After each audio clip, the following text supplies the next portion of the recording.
Bloomberg Audio Studios. Podcasts, radio, news. This is Bloomberg Businessweek. Insight from the reporters and editors who bring you America's most trusted business magazine. Plus, global business, finance, and tech news as it happens. Bloomberg Businessweek with Carol Massar and Tim Stenovec on Bloomberg Radio. It is Bloomberg Businessweek. That's Carol Massar. I'm Tim Stenovec. Labor, it's been front and center. 2 weeks after Boeing tried and failed to end a strike with the brash move of a direct offer to workers, the plane maker and its largest union are taking another stab to end the stalemate. Yes, they are. This comes after Thursday's news that U.S. dock workers agreed to end a 3-day strike that had paralyzed trade on the U.S. East and Gulf coasts and threatened to become a factor in the presidential election. A lot going on. Yeah, so couple this in with the return to office push that's coming. Hello, Amazon, last month. No question companies are thinking a lot about employees, but the question is, are we having the right conversation? We've got with us Dr. Stephan Meier. He follows all this closely. He's the James P. Gorman Professor of Business at Columbia Business School. He's the author of a forthcoming book, The Employee Advantage: How Putting Workers First Help Business Thrive, which comes out on October 15th. He joins us here in the Bloomberg Interactive Brokers studio. Full disclosure, Professor Meier was my professor back in the fall of 2016. Was Tim a good student? That's all we want to know. We have grade non-disclosure at the business school. However, I did blink your eyes twice. No, you know it was what? good. It's Once for not so good. It is the perfect course for journalists. Yeah, it sounds like it. It's all case studies. It's kind of stuff we love, right? I didn't have to do a lot of Excel in that class, which was not my strong suit. Not coming no from econometrics or calculus. It was actually an awesome class. Professor, good to see you. Congratulations on the book. Thanks for having me here. Yeah, good to see you again, Tim. And Tim was a great student without disclosing the grades. He was amazing. Thank you. I appreciate that. Great to see you again. Good to know. So Carol and I were talking about this ahead of the interview, and we got a good bit of time with you, so we're happy about that. She reminded me about this letter back in 2019 from the Business Roundtable, which talked about the idea of investors having to think differently about so-called stakeholders, right? Companies moving away from shareholder primacy and committing to all stakeholders, including employees. Yet here we are, 5 years later. Has anything actually shifted? Well, I actually don't think so. That feels like a no. Yes, I actually don't think so. Now, to be perfectly honest, I've never met an executive who doesn't think or says that employees are the most important asset. But when you actually look at the data, if you look at how often do they talk about them compared to customers, like 10 times less than customers. How engaged are people at work? Not that much. Like according to Gallup, there's like 67% of workers are disengaged at work.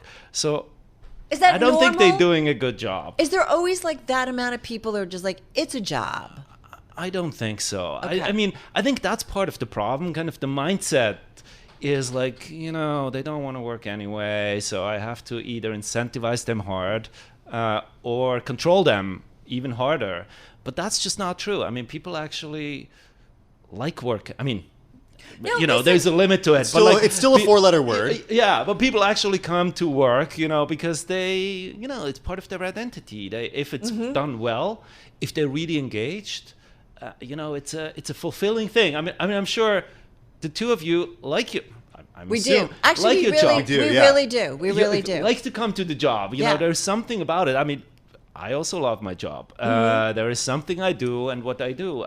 There are many, many people across the income distribution. It's also not just people who earn a lot. There is others who don't earn that much, but who are happy at work. I like the other. Yeah, go. Well, I was going to say, what we don't hear, though, and we're about to go into earnings season, what moves a company's stock is top line, bottom line for the current quarter, what things looked like last quarter, that outlook. One number we don't hear about is employee turnover at the company. In the beginning of your book, you talk about Amazon's focus, Jeff Bezos' relentless focus on the consumer, on the customer. But then you talk about that 2015 New York Times expose that talked about what a terrible place many people thought Amazon was to work. It didn't seem to affect the way shareholders felt about the company. No. And I think it's a problem. I think we have to think about how the employees think. Now, in fairness, I think Amazon for the longest time also got some heat because they were customer centric. They was always like, "Wow, you're spending so much money on customers. When are you going to make Where's money? the profits?" Like whatever. And back then they said like, "Look, you just wait. I mean, it's actually if we improve the experience for our customers, eventually we can make money. We can actually increase the price." And I think the same should be true with employees. If we improve the experience for our employees, productivity, cost per unit goes down because productivity goes up, turnover goes down, innovation goes up, and and the customer experience, if they actually have contact to customers, goes up as well. I heard before you talked about Costco. Quickly, people at Costco are happy. Yeah. The customers and the employees. And you feel it when you go in there. And that's a company that was always like front and center in terms of healthcare and benefits. Why is it, as long as they're a publicly held company, or many companies are publicly held, is it going to be hard for an executive to kind of not think about cutting costs when it comes to employees and not worrying so much about that? Because I feel like part of our political problems or economical problems or the economy is people feeling left behind. Yeah. Companies that are making tons of money. We talked about this with the dock worker strike, and yet they're not feeling like they're a part of it. Yeah. I mean, I think, the hard part is if you want to cut costs in the short term, the easiest is like to cut labor. Yeah. In the short term, that's an easy thing to do. I mean, a little bit if you want to, slash your marketing budget, that's also easy to do in the short term. But in the long term, it's just not a good idea. And I think even publicly traded company, if they can communicate to their investors that, it's in the best interest, I think it's a good strategy going forward.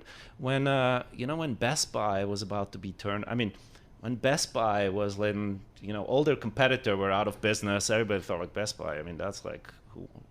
And so Hubert Joly comes in and he does a very human-centric turnover. And he got exactly that advice. He's like, cut labor, cut. And he says like, no, I don't do that. What I actually want to do is understand what really happens in the store. Mm-hmm. Our blue shirts need to be happy. I need to understand what the problem is. And he did, and turned around the company in a very successful way, I think, where the shareholders were actually happy in the end. So Best Buy and Hubert Joly is one example. What's another example of a company that has been rewarded by Wall Street for treating its workers right?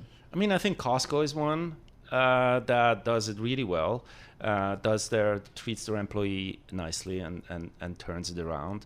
I think Etsy was one that did like a turnaround. They were probably a little too employee-centric. Yeah, I remember that. At the beginning, and meaning, employee-centric is not like giving perks. I think like, free yoga classes are okay, but that's not cutting it. Or like ping pong tables or free snacks or whatever. And I think they figured that out and did a turnaround, which cut some of those perks, but it's still very, very employee-centric organization. Well, what is it that employees want? Is it salary? Is it benefits? Is it a pretty office? What is it? Yeah. I think it's actually less about monetary or those perks. That's not what really keeps people motivated. There's very few people who get up in the morning and is like, today I'm going to increase the return on invested capital by like 0.5 percentage point. Like I'm so jazzed. Very few do that. Obviously, if you don't make enough money, it's also a problem. It's like money is really, really important if you have to worry about making ends meet. But once you reach a certain level, it's not money. I talk in the book about. Well, then is that the employees you're talking about? That those that are already making a decent salary? Because I do feel like there's a sector of our economy that just can't make it. That's true. So. Hang on a second, because we've got to do a little bit of news, and I feel like we've got a lot of good stuff to unpack here. We're going to come back with Stephan Meier. He is the James Gorman Professor of Business at Columbia Business School. He's got a new book out called The Employee Advantage, How Putting Workers First Helps Business Thrive. It sounds so logical. Makes sense. Right? And yet as you say, we're getting ready for earnings season, and it's not one of the things that we're going to highlight, right? Unless there's a lawsuit, then we talk about it exactly. against a company. That's when it makes news and moves the stock price. For now, though. Exactly. We're going to come back right here on Bloomberg Businessweek. I want to get right back to our interview with Professor Stephan Meier. He is the James Gorman Professor of Business at Columbia Business School. He is a former Fed official. He worked at the Federal Reserve, I should say, at the Federal Reserve of Boston and also New York as well. The new book, The Employee Advantage, How Putting Workers First Helps Business Thrive. Professor, I want to talk a little bit about where the pandemic fits into all this and thinking about it in the context of how employees think differently about their work. There seemed to be a shift take place. Just look at the pushback that Amazon is getting right now to bringing workers back to 5 days a week. That's a distinct example, and you write about Amazon in the book. But how do you think about the pandemic shifting this? Yeah, thank you, Tim. I mean, I think the pandemic shifted a lot. It put like a really bright spotlight on like what actually didn't work well before. I don't think like with the pandemic it suddenly was broken, but we figured out something is just not working well. And that spotlight really woke up a lot of people. They're like, really, do I want to do that? Is that the right way of doing so? And remote work is just one, where we thought like we can never do. I mean, it's never possible. Turns out, yeah, we can. Kind of fish. And now we have to figure out like how much. But it's definitely, I mean, in my view, it's definitely 5 days a week is not. Why should that be the optimal? Maybe it is sometimes, but like I don't see why 5 days should be. And people woke up to like maybe how we did things, how bosses behaved, how the workplace was structured is maybe not the way we should do or have to do it, because the pandemic showed us we can actually do it differently. And I think it was a really, real big wake-up call that led first to, great resignation and people rethinking like what are our opportunities. What are my priorities in work, and do I really want to work for a workplace that doesn't treat me as much as well as I actually think I should be treated? Well, have we changed then? Because it does feel like a lot of people are being called back to the office, and all of these kind of new wave of thinking of maybe how we work, we thought would be with us forever. But are we seeing it kind of roll back? And is that maybe not smart, that we're not evolving and transforming? I mean, I don't think when you look at how many percentage of work days at home, I think we're plateaued at something like 30% of the days. Yeah. But like obviously the news of like Amazon, calling everybody back, and it's kind of ironic, obviously, almost like I talk in the example. My first example is about Amazon, and they're like that they're not as employee centric and whatever. And now, and I thought, well, maybe they turn around because Bezos actually said we want to be the best employer as well. Turns out they're the ones who now call everybody back. I think it's a huge mistake, and it kind of shows that we haven't evolved as much, Carol, that we are, they didn't listen to their employees as much as they would to their customers. They would do focus groups and like all customer insight journeys, and now they're doing something which 75% of Amazon employees hate. Well, do you miss, because you get into the book, like you talk about purpose statements that companies need to put out. And I do wonder, we work at a company that has a very distinct culture, and we talk about it a lot. And people who come in, you feel it right from the get-go. And it was important for people to be back here. And part of it is that we running, when you walk in, it's this big open area, and everybody from all different departments are running into one another. And things do happen when you run into somebody. And I do wonder, does culture get lost working at home? You talk about the importance of purpose statements for employees. So I wonder, there's something to that. Absolutely. I mean, and you find it only at the office, right? Absolutely. There was actually two motivators that I describe that deal with or are affected when we think about remote work. One is the flexibility, autonomy. Yeah. And the other one, what I call working together works. We have to be kind of together. Yeah. Being in a good team. Now, do we need to be together 40 hours a week? Probably not. Sure. Does like culture... Love you, Tim, but... Sometimes it feels like we're together 40 hours a week. Or more. Does culture matter? Yeah. But like, when we were in the office, when everybody was in the office 5 days a week, like I guess like 50% of companies had like toxic work cultures. Yeah. Just because we're together doesn't make it great. Right. If you have a good culture, and you're really intentional about it, it's probably a good thing. But again, does it need 40 hours? Or like, there are downsides. Mentoring might not work so well. Do we do 40 hours of mentoring? I don't think so. Do we do 40 hours of like water or like kombucha tap moments? I don't think so. So we can be actually we haven't had that yet. We haven't had that. You don't have a kombucha tap? We don't have kombucha. But we have a lot of other cold stuff. brew and like a lot of other taps. I want to talk about some more sort of examples that are happening in real time. We used to talk to Brian Niccol, this new CEO of Starbucks, all the time. Yeah, we haven't spoken to him since he became CEO Not of yet. Starbucks. We talked to him He's a little quarterly busy, or so I hear. at Chipotle. But I'm curious how you're looking at sort of that transition there, because there's a labor challenge with union and potential unionization.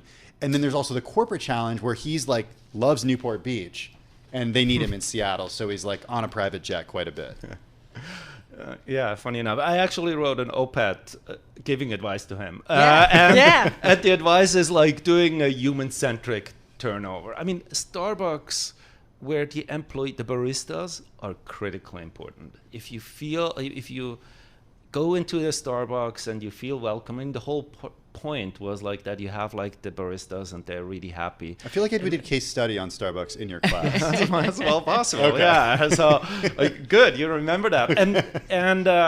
And I do think it's like really important to not fall into that myth of like, cutting. We talked before about like, should he cut costs right away in this turnaround? And I don't think so. In the long term, it's better to actually listen to, your workforce working with the union or not. Often when you actually treat your employees well, they don't unionize because they're happy to begin with.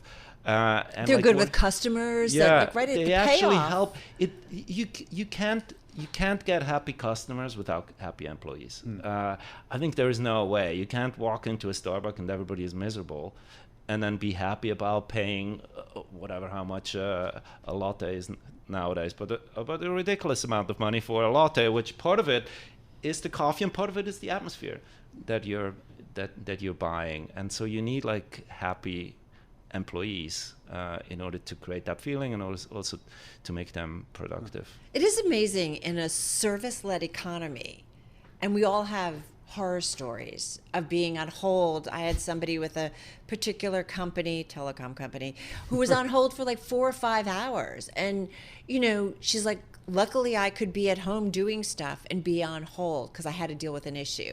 But most people don't have that time. You're at work, like, I mean, we have to hang up.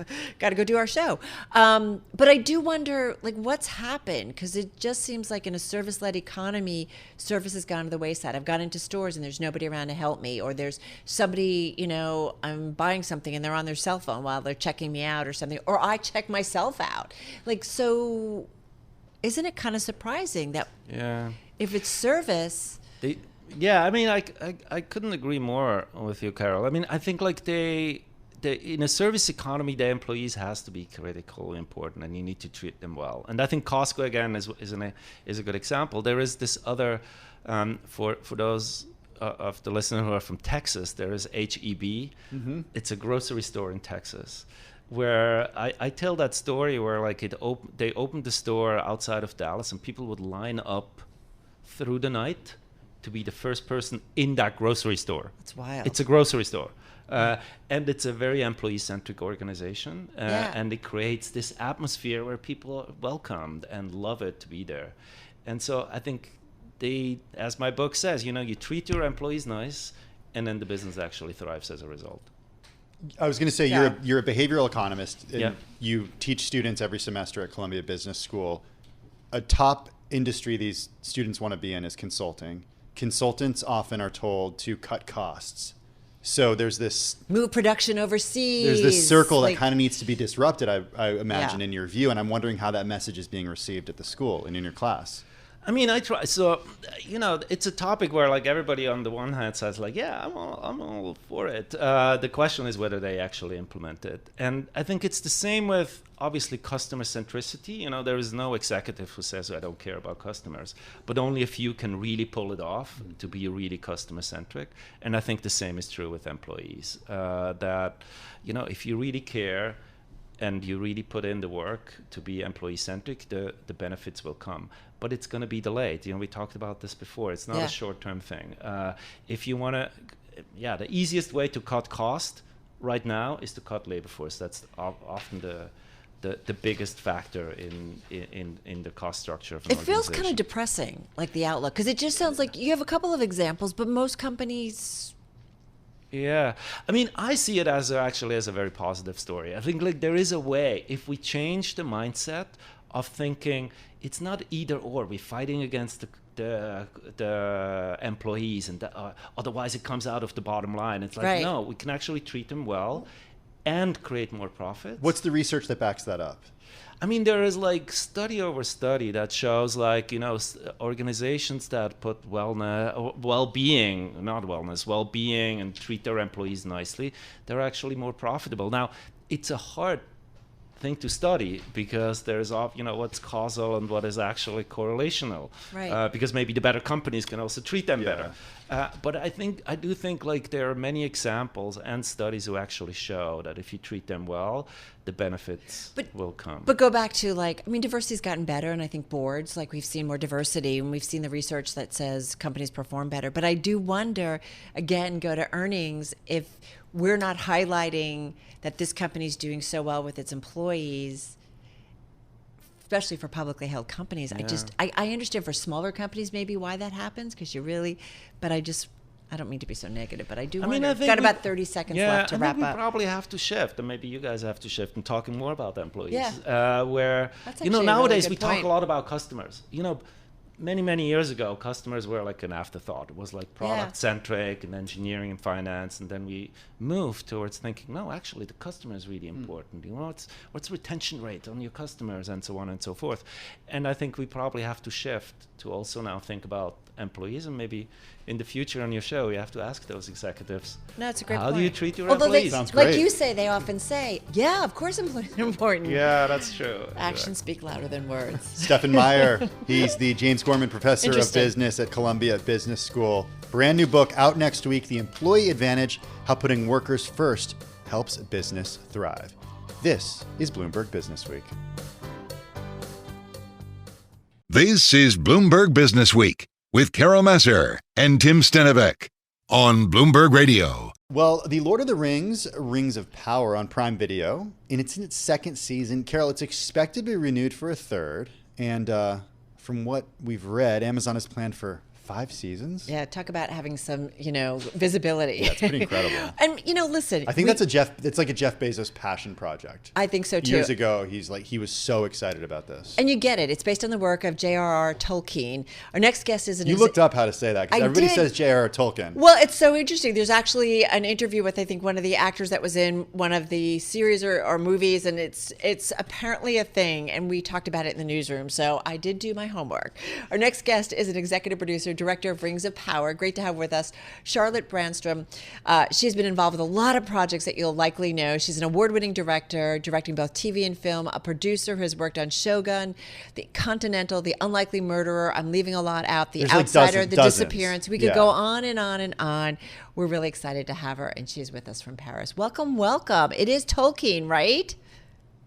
Yes, absolutely. Thank you. Thank you for having me. Well, thank you for being with us. There's so much we want to talk about. I got to say, though, whenever we see someone who is as accomplished as you and has gone the distance in this industry, we do kind of wonder about how you began. What was your first job? How hard was it to get going? My first job was a job in Death Valley, actually. I was cleaning the motorhomes for the actors. No. Oh, my God. All right. So, and then what did that do? Just introduce you to people? You met people? Is that how it happened? No, I think I worked very hard, and then I managed to convince me to work in the editing room. So I started off then in the editing and assistant editor and worked myself up. That was actually after I went to film school. I came to the States. I went to the States to go to the AFI, American Film Institute in Los Angeles. So when I graduated from there is when I got my first job cleaning motorhomes. And then I sort of worked myself up from there. So I've sort of worked in every capacity, I think, in films before I do. And it was really easy, right? The whole process. I'm being facetious. It was great. It was very easy. I just walked. How hard was it? And it's something that, we actually talked on our planning call about, the number of women who are reaching the level that you are and directing and producing. And it's still not a ton, is it?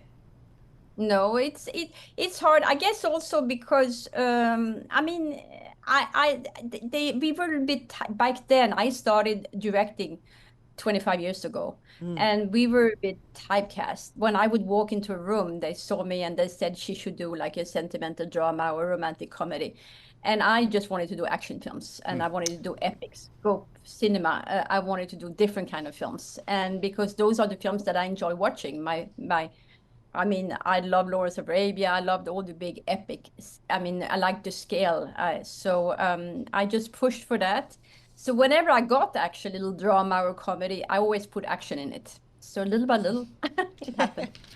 Hey, I want to talk a little bit. We have a bit of time with you, so it's great. I want to talk a little bit about being a director in a world of incredible things you can do with CGI, with AI and computers. Because if you go and watch some stuff out, like Shogun was I just wrapped it up. It was just an amazing visual, the whole thing. We loved it.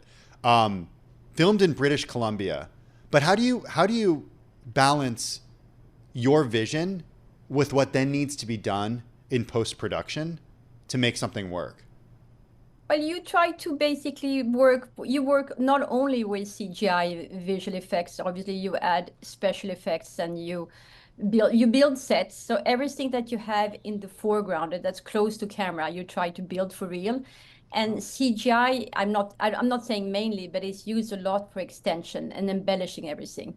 But then if we talk about Shogun, if we go back to the ships, that's where that was a very big challenge. And those were just pieces of ships that I had, just small pieces on the parking lot in the rain. So, and I put the actors on it, and I would walk off from my monitor in the tent where I was sort of a little bit like avoiding the rain and walk up to see these poor actors staying there being drenched on deck. And they had to imagine the ocean and everything else. So you try to basically talk to them and try to have them, I mean, imagine everything around them. I will say there are some scenes where there are dives off of ships. And you know, it looks. Oh, that was real. Sorry. That was real. Okay. He dived into a tank there. Okay. Yeah, that was. Yeah, that was something. We needed a little CGI that day too, actually, because when it was very cold in the air and Cosmo was diving to the water that was actually warm. So when he would get out of the water, he was like smoking. He looked like the devil. So we actually had to use CGI on the day you don't even realize, just to get rid of the smoke around him. Wow. When you're dealing, like you said, you like the scale, you like epic films. When you're dealing on that scale, does it require typically more takes because it's so complicated and there's so much involved? I'm just curious how complicated it is, and those poor actors that are out in the rain, are they in the rain for a long time? Because it's just difficult to put together. Yeah, it's tough actually. What was really tough on Shogun was the scenes in the woods, the attack with the flaming arrows, because it was a night. I mean, we had a lot of weather problems on that show because of the rain. And we had to everybody was carrying around an umbrella, and the poor cameraman was trying to light the scene, but he couldn't see anything before everybody took off the umbrellas. And then when the umbrellas were gone, everybody got wet. So we had to like really shoot very quickly eventually. But, it takes a lot of preparation. It's like you have to imagine what it's going to be like. Everybody has their method. I like to work with models. So I had the ships were built like small models, and I was playing around with that and people on deck that way. And it was my best way to explain the shots to the storyboarder, and then we would storyboard the scenes. And I do the same for big battles. I sort of place them everything on the battlefield, and I decide from which direction they're coming and where the sun is. And I work everything out. And for me, it helps me to work it out that way before creating everything. That is so cool. Hey, before we move on to that, one more question on Shogun we were wondering, Charlotte, that we wanted to ask you. Our understanding is that the process, that there were two writers' rooms, one where English was spoken, one where Japanese. Just tell us a little bit about that dynamic, if we've got it correctly. Yes, that's absolutely correct, except that I was around, I came in when it was already all written. Okay. And I just received the script where everything that was supposed to be in Japanese was in italics. And then I realized my whole script was in italics, so I got a little bit worried. So how did you do? Surprise! I said, "Are you sure? Are you sure we're really doing this?" And they said, "Yes, we are shooting 3/4 of the show in Japanese." How do you do so that? Then you are surround yourself with. You have to surround yourself with translators and people who know Japanese really well, and you feel like after a few days you get used to it. You sort of think you almost speak Japanese by listening to various intonations and things. Well, that's courtesy of one of our producers, Elizabeth, who has liked the series. Oh, we all loved it. But we had incredible people working on it, and I think that Hiro Sanada was one of the most incredible. He was when he was not on camera, he was off camera with us constantly. What can you tell us about season 2 and your role on season 2? On Rings of Power, right? Not Shogun. Well, on Shogun, and then we'll talk Rings on of Shogun. Power. Shogun, I don't know. I can't say anything at the moment.